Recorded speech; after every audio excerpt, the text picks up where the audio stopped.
அனைவருக்கும் வணக்கம். இந்த வீடியோ டைட்டில் பார்த்ததுமே ஓ மகாபாரதமா, அந்த கதை தான் நமக்கு தெரியுமே அப்படின்னு அலட்சியமாக நினச்சிடக்கூடாது. ஏன்னா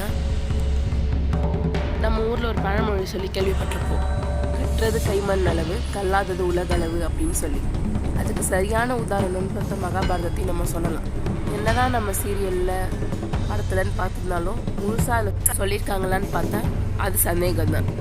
ஏன்னா இப்போ ஒரு கேள்வி பார்ப்போம், மகாபாரதத்தை எழுதுனது யாரு அப்படின்னு நம்ம கிட்ட ஒருத்தவங்க வந்து கேட்டால் நம்ம என்ன சொல்லுவோம்?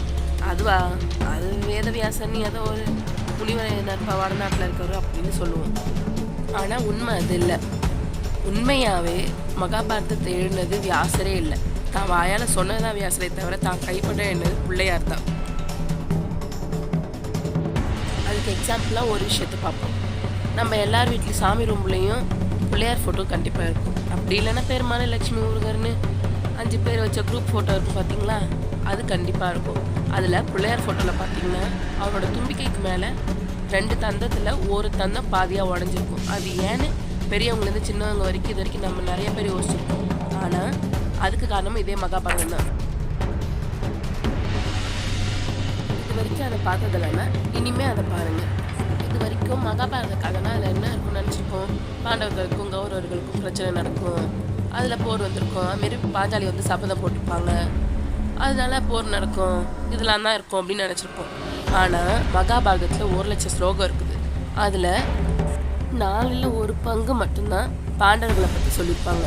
அதில் மீதி 3 பங்கும் அவங்க வம்சாவழியில் வந்த மற்ற ராஜாக்கள், அவங்க உறவினர்கள்னு அவங்களோட சரித்திரத்தை பற்றியும் கிளை கதைகளாக சொல்லியிருப்பாங்க.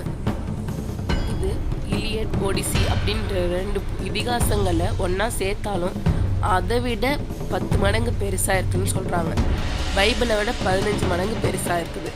அதே போல் ராமாயணத்தை விட 4 மடங்கு பெருசாக இருக்குது.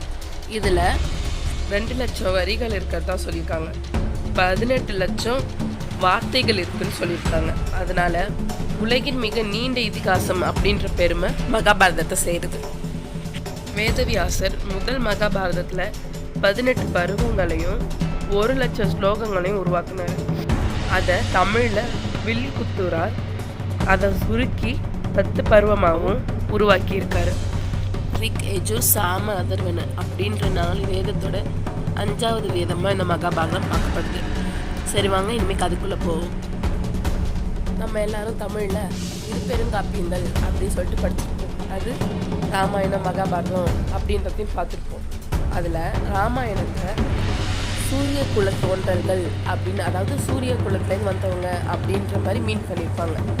அதே மாதிரி மகாபாரதத்தில் சந்திர வம்சத்துலேருந்து வந்தவங்க அப்படின்னு இவங்கள சொல்லியிருப்பாங்க. அது ஏன், எதுலேருந்து அது ஆரம்பிச்சுது அப்படின்றத நம்ம பார்ப்போம்.